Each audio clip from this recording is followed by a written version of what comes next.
Hola, ¿qué tal? Bienvenidos al programa, gracias por acompañarnos. Yo soy Álvaro Pérez Catar y esto es A ver si nos entendemos. La idea es explorar distintos temas y sumergirnos en corto tiempo y pocas palabras en nuestras mentes, emociones y dinámicas como sociedad. Además, conocer la historia de vida de personas que nos inspiran, que nos hacen pensar fuera de la caja. Y mi invitado hoy es una persona que cumple con todas esas características, no solamente porque ha sido capaz con toda su trayectoria profesional de inspirar a un país. Tengo la suerte de llamar amigo al bicampeón mundial de karate Antonio Díaz. Vamos a conocer un poco más acerca de su historia.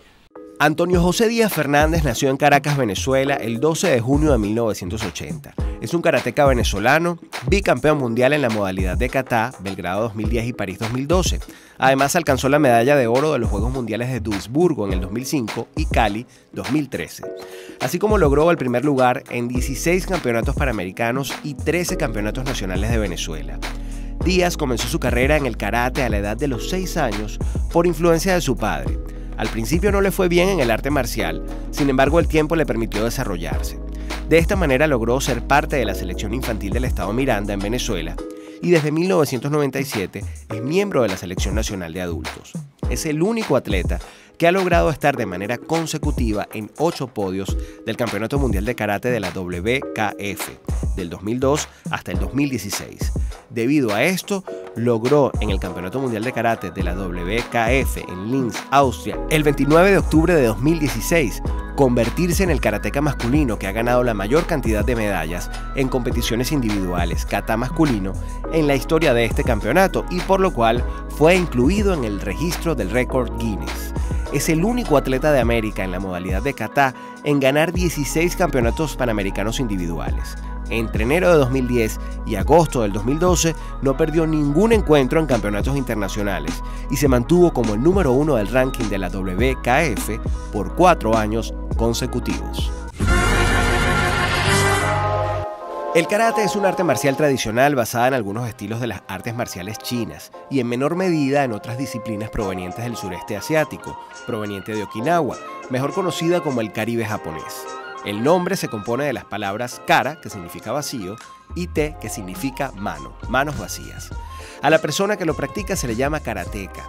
El karate tiene su origen durante el siglo XVI en las técnicas marciales nativas de Okinawa, caracterizadas por el uso de los puños, además de técnicas provenientes de la lucha nativa, siendo influenciado por algunos estilos de las artes marciales chinas como el kung fu y en menor medida por otras disciplinas provenientes de otros países del sureste asiático como Tailandia, Filipinas e Indonesia.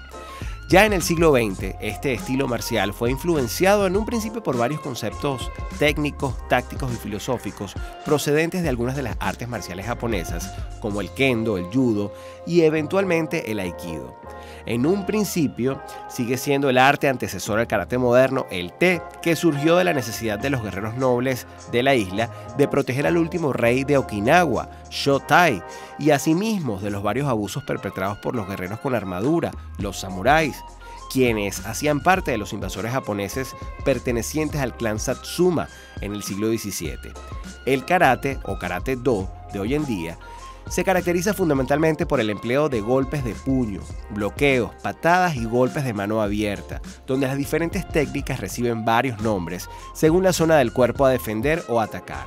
Sin embargo, el karate no restringe su repertorio solo a estos, ya que además incluye varios barridos, algunos lanzamientos y derribos, unas pocas luxaciones articulares, además de golpes a puntos vulnerables y a puntos nerviosos en su currículo.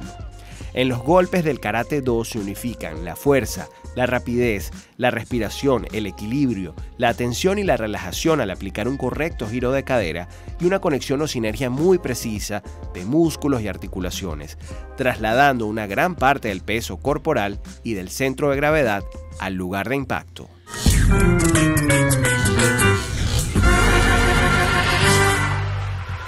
Hermano, bienvenido.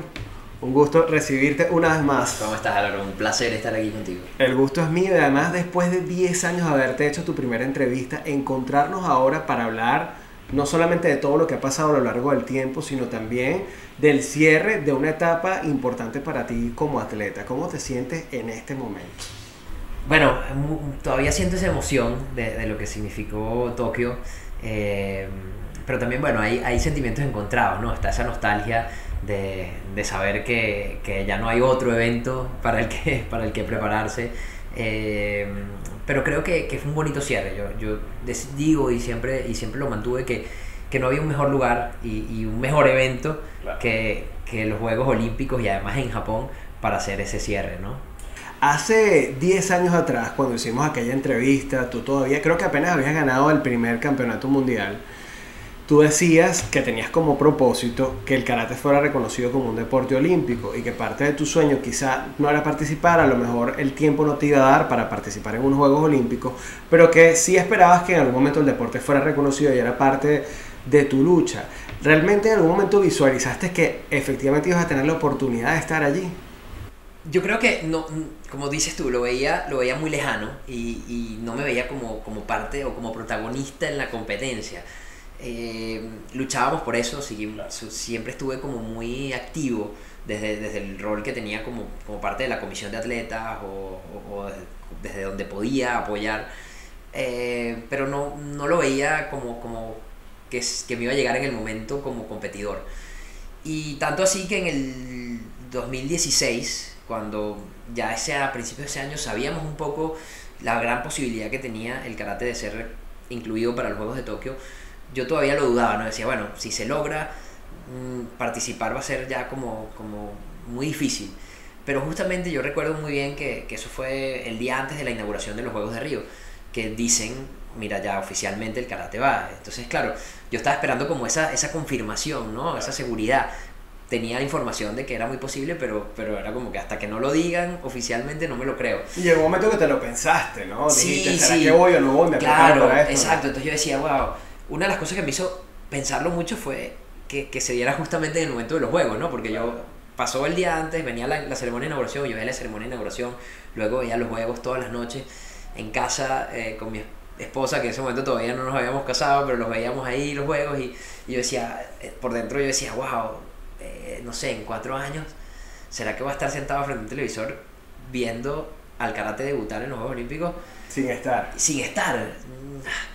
Entonces le daba vueltas y ya hacia final de año, porque ese año tenía el campeonato del mundo de karate, era en octubre creo, fui a ese evento, y en lo que terminó el evento estuve haciendo una serie de seminarios después en Europa, me quedé unas semanas más en Europa y me acompañó mi novia en ese momento, que es mi actual esposa, y recuerdo que viajando entre una ciudad y otra yo le dije, oye, yo quisiera ir a los Juegos, y me miró así como, eso no es lo que habíamos hablado.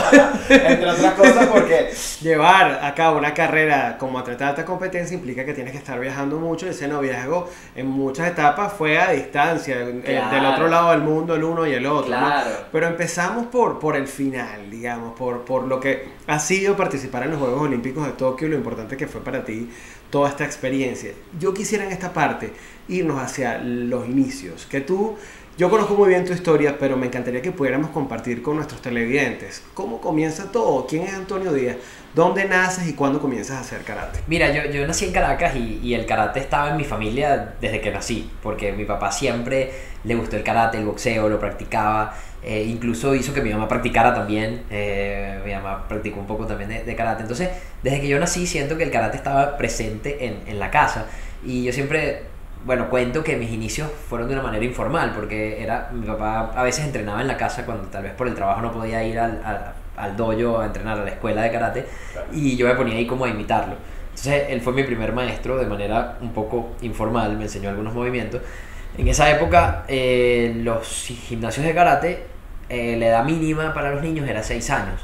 Entonces mi papá esperó que tuviera ya la edad para que me aceptaran, y en el momento que cumplí 6 me llevó. Yo recuerdo que fui al dojo, yo tengo clarísimo ese recuerdo de la primera clase, de ellos dos esperándome fuera del dojo, pero sé que entré y me desconecté, ¿no? O sea, al principio era como con mucha timidez, no, que no se vayan, los veía, pero recuerdo que después me solté y disfruté mucho, y ahí empezó ese amor por el karate, más allá de la parte, digamos, de deporte, sino era el amor con la disciplina, una actividad que iba todos los días, que me gustaba, que la disfrutaba, donde hice muchos amigos.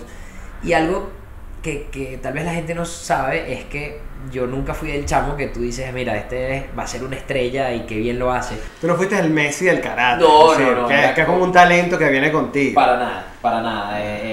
Más bien me costaba la coordinación, era como un poquito descoordinado. Era un niño, no era obeso, pero tenía un poquito, yo creo que era un poquito gordito, tenía como que sobrepeso. Entonces, bueno, no era así el que tú dijeras qué atlético, qué potencial tiene. Pero me gustaba y lo disfrutaba, y como que el mismo karate, la misma actividad, me fue dando un poquito más de recursos a nivel físico. Claro.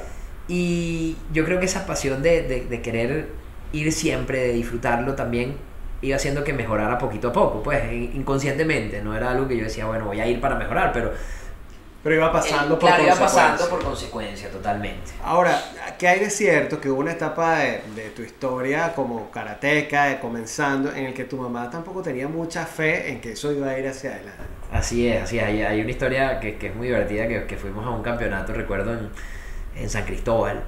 Y bueno, fue un viaje larguísimo, nos fuimos por tierra, y yo fui a competir, y de repente pasan todos los niñitos de la categoría, ¿no? Esos campeonatos tenían 80, 100 chamos por categoría, era una locura. Y pasan los chamos, pasa a terminar la categoría, y mi mamá, bueno, pero Antonio no salió. Y cuando va a averiguar, yo estaba distraído hablando con otro de los niñitos, y no escuché cuando me llamaron, y no salí a competir. O sea, bueno, imagínate, mi mamá estaba, wow, nos echamos este viaje hasta acá, Antonio no compitió, no puede ser, tal. Y de regreso, yo escucho que ya estaba así como medio, que me estaba durmiendo, y escucho que mi mamá le decía, ay, es que yo creo que de verdad él como que no va a servir para esto, o sea, para la parte de las competencias no le va bien, él como que no es bueno en esto. Y bueno, ahí ella ha sido, no, tengo que decir que ha sido un pilar fundamental en mi carrera, me ha apoyado siempre muchísimo, pero en ese momento lo dudo. Estamos conversando con Antonio Díaz, bicampeón mundial de karate, quien recientemente participó en los Juegos Olímpicos de Tokio. Además quedaste de cuarto en estos Juegos Olímpicos, te trajiste el diploma olímpico para el país cuando no estaba previsto necesariamente que en su carrera participara en estos Juegos, y la verdad es que esta historia representa un orgullo para nuestro país. Sobre ese camino que te llevó hasta los Juegos Olímpicos de Tokio vamos a conversar en la próxima parte, ya venimos con más.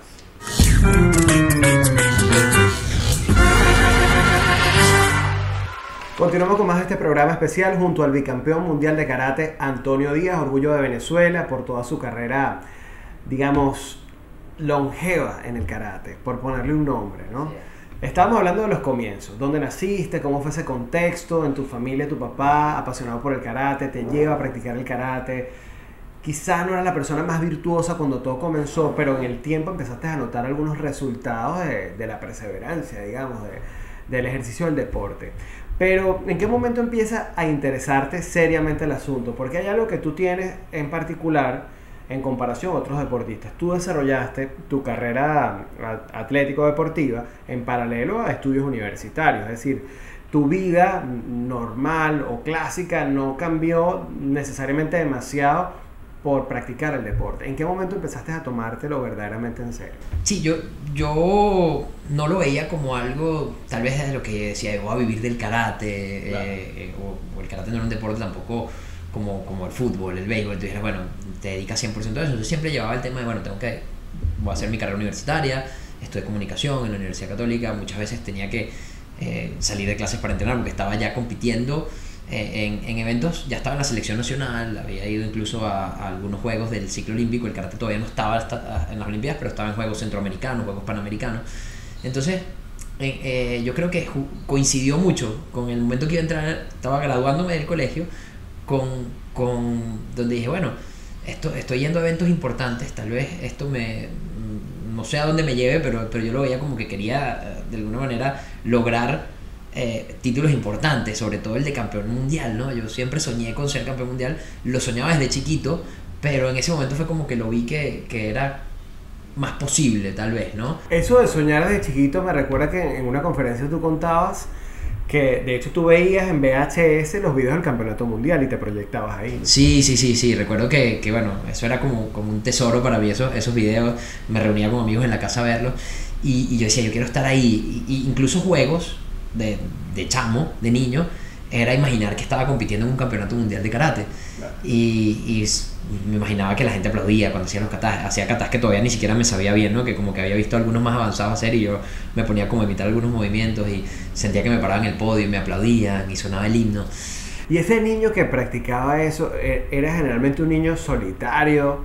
¿Jugabas tú contigo y tu proyección de lo que quería pasar en el futuro o compartías esa pasión con alguien más? Era muy solitario, sí, yo creo que era muy solitario y tal vez yo me voy por esta rama del karate que es el kata, que son los esquemas, las formas que tienen por supuesto son movimientos que tienen un significado y tienen una aplicación al combate, ¿no? Cuando lo crearon los maestros, pero estás tú solo, no estás pegado a nada, entonces yo creo que eso se adaptó mucho a esa personalidad que yo tenía de que me gustaba jugar mucho solo, de estar de repente solo. No soy hijo único porque tengo una hermana mayor, pero crecí prácticamente como hijo único porque tenemos una diferencia de edad muy grande. Entonces, esos juegos eran prácticamente yo solo, ¿no?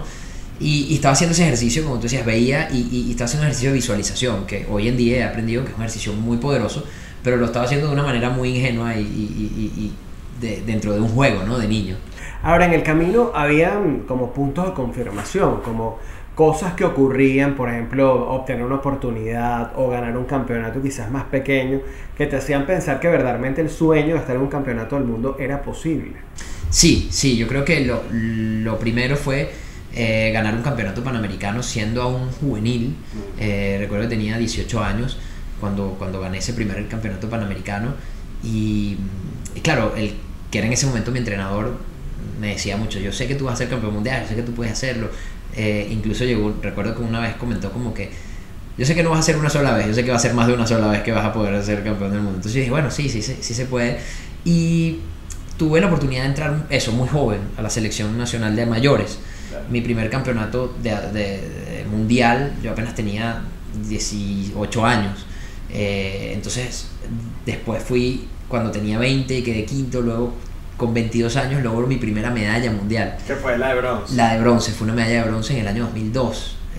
Y ahí fue como que yo dije, wow, sí se puede, ¿no? Estoy aquí. Esa medalla para mí era así como, casi era como la de oro, ¿no? Yo me sentía, estar ahí en un podio mundial era algo que soñado, ¿no? Increíble. Claro. Ahora, cuando la gente dice bicampeón mundial de karate, la gente se imagina que es que tú fuiste 2 veces y te ganaste la de oro. Así es. Pero ¿cuántos años en total pasaste asistiendo a ese campeonato? Esto me parece importante porque yo creo que habla de la constancia y de la visualización de verdad en el tiempo del objetivo, de no rendirse. ¿Cuánto tiempo en total? Mira, mi primera medalla fue en el 2002 y mi primer campeonato del mundo fue en el 2010. Entonces estamos hablando de 8 años entre las 2 medallas, ¿no? Claro. El campeonato del mundo de karate es cada 2 años.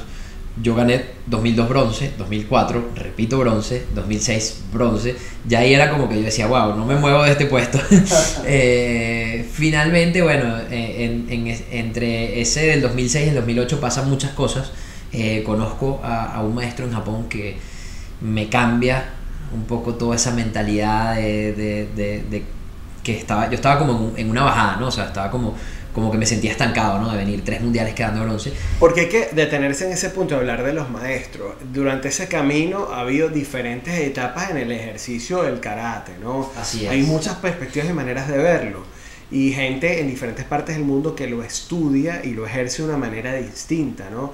Tú obtuviste tus 3 primeras medallas de bronce bajo un esquema mental. Así es. Empiezas a sentirte estancado en ese camino y dices, bueno, ¿ya qué más hago? Si ya yo bajo este esquema he hecho todo lo que pueda y estoy aquí.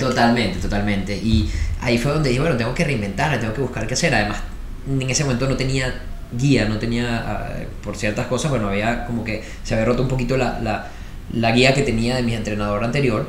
Y consigo esto, ¿no? Consigo a ese maestro que me ilumina, ¿no?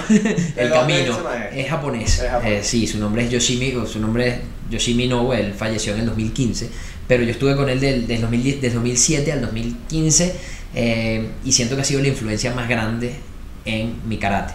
Y ha sido una influencia también muy importante en mi vida, con su manera de ver las cosas fuera también del entrenamiento y del dojo. Con él logro subir un escalón más, en el 2008 logro una medalla de plata y era como que bueno, ya tenía 28 años, yo decía, bueno, puedo hacer otras cosas, de repente pero pensar en otros proyectos. Claro, pero ahora, en ese camino, en ese proceso de reaprender, yo me imagino que tuviste que desaprender algunas cosas que... Totalmente, identidad, totalmente. antes. Eso fue algo muy importante que aprendí con él, porque yo recuerdo muy claro que llegué a ese primer entrenamiento que tuve y él me dijo como que bueno, vamos a ver, y yo empecé a hacer las cosas y él me decía, eso está mal, eso está mal, eso está mal. Entonces imagínate, llegas y tú dices, bueno, he sido medallista mundial en 3 ocasiones seguidas. Y tu ego te está diciendo, yo soy medallista. Claro, yo sé, Claro. o sea, sé lo que estoy haciendo, o sea, sé que me falta de repente para llegar al... Pero que me digan, eso está mal, es como que, wow, era como un choque. Y al principio fue muy duro, pero yo decía, bueno, tengo que, como dices tú, hay que desaprender, hay que vaciar el vaso. Ajá. Para Vamos a que quedarnos pueda ahí. Vamos a quedarnos ahí, hacemos una pausa, vaciamos el vaso y venimos con más de la Así historia de Antonio Díaz acá a ver si nos entendemos.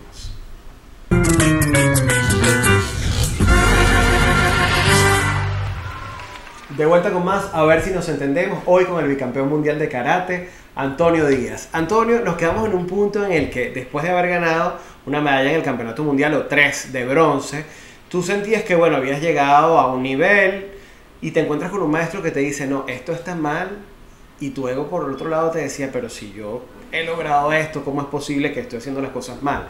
Hubo que reaprender muchas cosas. Si pudiéramos hacer un resumen, que imagino que es difícil, de lo que representó ese momento, ¿qué te dejó ese inicio de ese camino que después te llevó a conseguir una medalla de plata? Mira, yo creo que eso, poder dejar el ego de un lado y entender que siempre tenemos que tener esa mente de principiante. Y eso ha sido fundamental en mi carrera después de ese punto, ¿no? Es como que ese punto de quiebre, de saber que siempre podemos aprender, ¿no? Y muchas veces perdemos oportunidades o perdemos esas posibilidades que tenemos de lograr algo o de aprender algo porque está ese ego que nos dice, no, yo me las sé todas, ¿no? Claro. Y ahí entra como que esa verdadera humildad, ¿no? Que no es una verdadera humildad, no es una humildad rebuscada, ¿no? Sino el entender que siempre podemos aprender de otra persona. Y luego que inicia ese camino, logras otra medalla, ¿no hubo un momento en el que te volvieras a sentir estancado o fue ya como un proceso de aprendizaje a partir de las enseñanzas de este maestro que te llevó a otro punto? Yo creo que ya fue un proceso de aprendizaje, ¿no? Ahí sentí como poco a poco iba evolucionando, ¿no? Y las cosas iban saliendo. Sé que llevaban tiempo, por Pero eso... en el karate, cuando hablamos de evolucionar, ¿a qué nos referimos? Digamos, a la precisión en la que se hace un movimiento, a la concentración que se tiene a la hora de ejecutar el kata. Yo creo que, bueno, que tal vez concentra lo que es la filosofía de este maestro. Él siempre decía que, claro, los movimientos son preestablecidos, ¿no? Y a veces hay variaciones entre los estilos. Pero él decía aprender a utilizar tu cuerpo y cómo hacerlo de una manera más eficiente, ¿no? O sea, que tal vez sin gastar tanta energía puedas tener más velocidad, más rapidez, más fuerza. Por supuesto que la parte física y sobre todo como ha evolucionado la parte deportiva del karate, el entrenamiento físico de pesas, de fuerza, de agilidad es importante. Pero la técnica creo que fue lo que, o sea, el entender de verdad la técnica y el entender de verdad tu cuerpo fue uno de los cambios más grandes que pude aprender con este maestro, ¿no? Dónde relajar, dónde poner de verdad la atención. Y yo pensaba eso, que había aprendido mucho, pero me di cuenta de todo lo que me faltaba. Claro, y además hay unas formas, digamos, del cuerpo que se ejercen durante la realización de un kata que uno quizás las ve y dice, bueno, si yo también lo puedo hacer, pero... Sí. Digamos, si tú te paras en un gimnasio y haces una sentadilla y ya la tercera estás cansado, imagínate lo que puede significar ejercer todo un performance, no sé si se llama así, dentro del kata y mantener, digamos, la postura, la fuerza en la ejecución de cada uno. Claro, estamos hablando de un promedio de 2 a 2 minutos y medio, lo que duran la mayoría de los katas, y en donde tiene que haber una concentración total, tiene que haber esa sincronización de la mente con el cuerpo, y donde cualquier detalle, un desbalance pequeño, una falta de precisión en un movimiento, cuenta a la hora de la evaluación. Por eso es que el nivel de conexión y de concentración que tiene que haber es muy importante.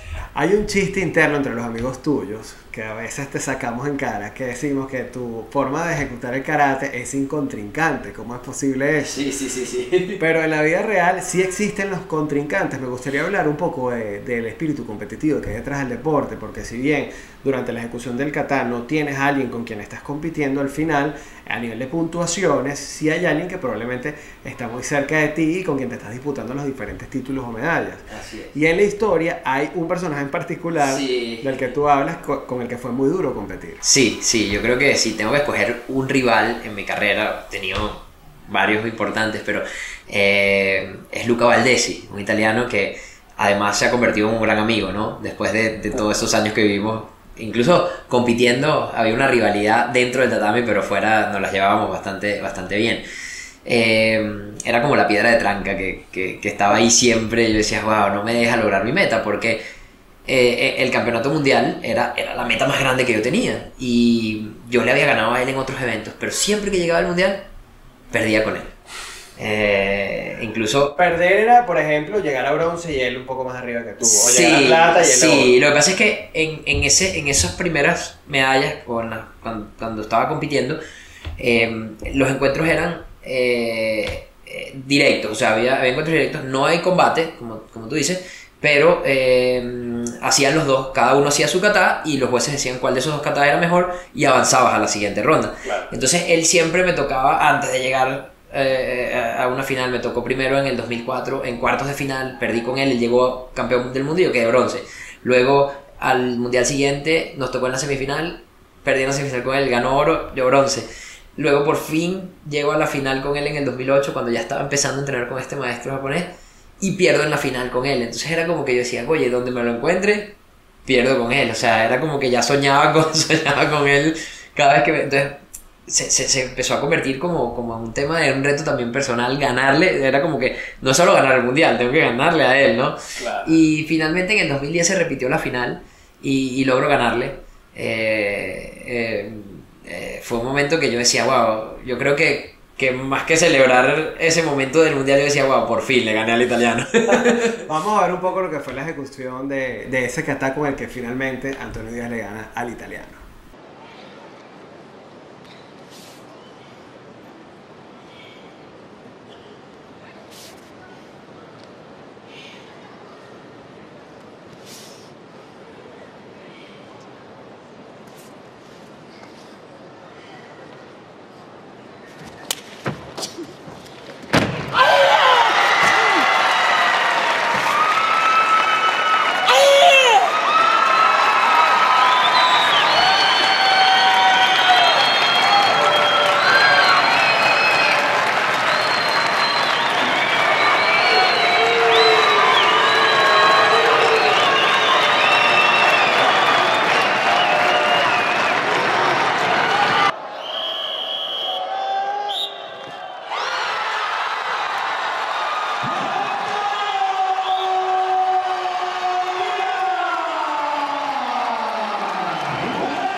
¿Cómo fue ese momento? Después de tanto trabajar por obtener esa medalla de oro, ¿tú te diste por satisfecho?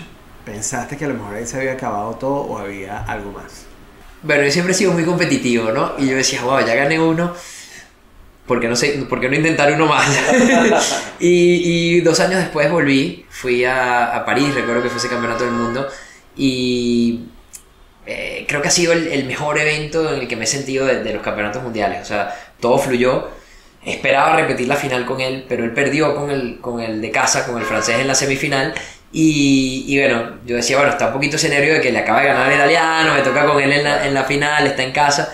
Pero bueno, logré ganarle también al francés en la final y fue mi segundo campeonato del mundo.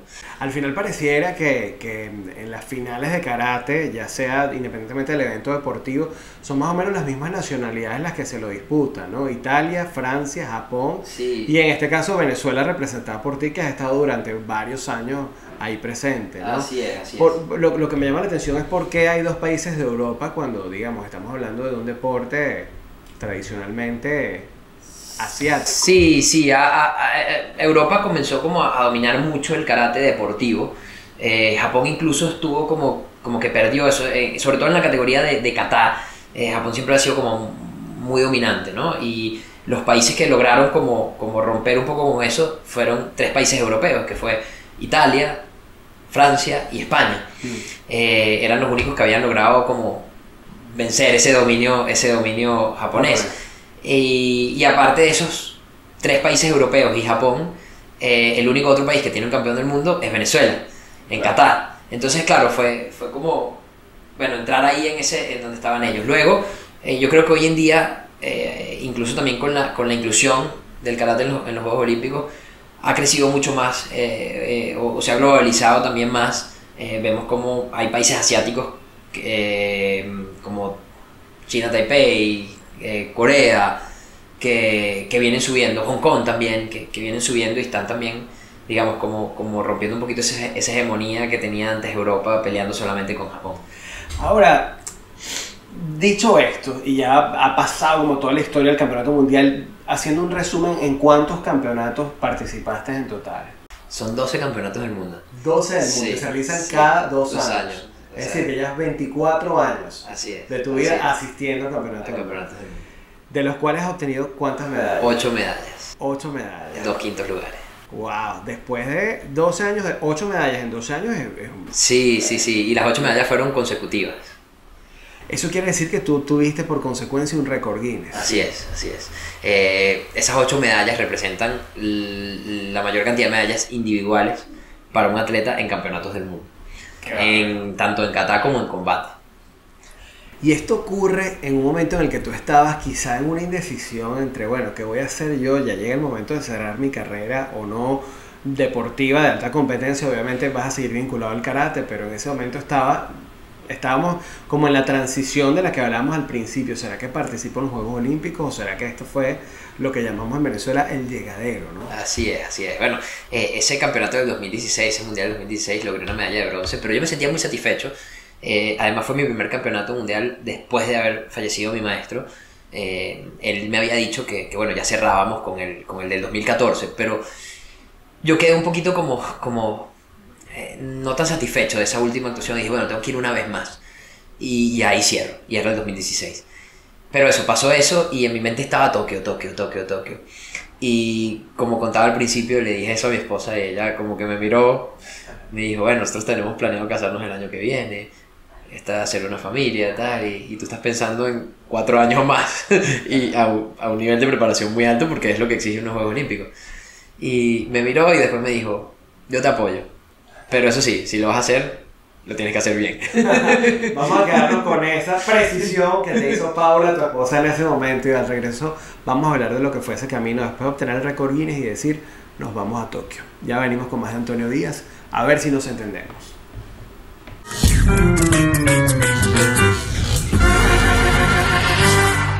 De vuelta con más, a ver si nos entendemos. Hoy con la historia del bicampeón mundial de karate, Antonio Díaz, orgullo de nuestro país, y ha sido un verdadero recorrido por la historia de tu trayectoria como atleta de alta competencia. Y estamos llegando a esa etapa en la que tú obtienes un récord Guinness por obtener la mayor cantidad de medallas en un campeonato mundial de karate, en la modalidad de kata, y estás, digamos, avanzando en una relación de pareja que tenía planes de consolidarse en un matrimonio, de hacer familia. Estabas abriendo un dojo en la ciudad de Caracas, en los Palos Grandes.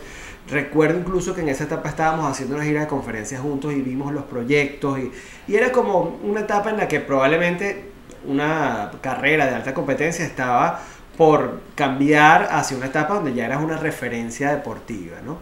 Pero durante todos estos años estaba presente la intención de que el karate fuera reconocido como deporte olímpico. Como ya comentábamos al principio, 10 años atrás en una entrevista me lo dijiste, vamos a colocar algunas imágenes de esa entrevista, y luego ya en esta etapa, bueno, estaba la decisión entre, ¿será que verdaderamente termino con esto, con esta etapa de mi trayectoria, o me doy una oportunidad más? Y ahí se lo planteas a tu esposa o tu novia en ese momento, Paula, y ella te dice, te apoyo. ¿Pero qué significaba eso? ¿Por qué necesitabas el apoyo de ella en ese entonces? Mira, ya en ese momento se hacía difícil el entrenamiento porque bueno, había que cumplir con otros compromisos. Estaba el proyecto del dojo, estaban proyectos profesionales, buscar, digamos, cómo vivir del karate, ¿no? Claro. Que vivir como competidor del karate no es sencillo, ¿no? Entonces había como proyectos paralelos que yo decía, wow, me emocionaban mucho porque los veía como oportunidades profesionales, pero ya tenía que dedicarles más tiempo, no como atleta, sino bueno, como instructor, claro. El tema de las conferencias, dando seminarios incluso fuera, tenía muchas propuestas. Entonces era como que, wow, ¿cómo trato de llevar esto también de la mano, pero prepararme para unos Juegos Olímpicos, ¿no? Claro. Y además, bueno, con un peso simbólico de la edad, porque no me sentía, digamos, físicamente disminuido o que no tuviera las condiciones para lograrlo, pero tenía una carrera muy larga, entonces también eso era como un peso encima de que muchos árbitros tienen mucho tiempo viéndote, es un deporte muy subjetivo y es como que, bueno, hay que buscar cómo reinventarse, ¿no? Para que te vean y no tengan esa referencia de Antonio tal vez en su mejor momento, que por supuesto, por más que uno se pueda mantener tus condiciones físicas de cuando gané el campeonato del mundo a las que tenía, o sea, 10 años. La diferencia entre tener 30 y tantos a tener 20 y tantos. Exacto, entonces claro, era como, bueno, ¿cómo logro mantener eso? Pero el tema de la carrera tan longeva creo que era lo más difícil, más que la edad en sí, claro. Era como en la mente de muchos árbitros estaba un Antonio distinto al de ahorita, donde yo sentía que tal vez mi técnica era mejor, pero ellos querían tal vez esa más rapidez, más fuerza, entonces tenía que trabajar mucho en eso, en concentrarme en la fuerza, en el entrenamiento, y el periodo de clasificación era muy largo, eran prácticamente 2 años y casi 2 años y medio, con más de 20 eventos, entonces yo nunca había competido tampoco con un ritmo tan fuerte, entonces estaba enfrentándome a un ritmo de competencia más fuerte que el que había tenido en mis mejores momentos.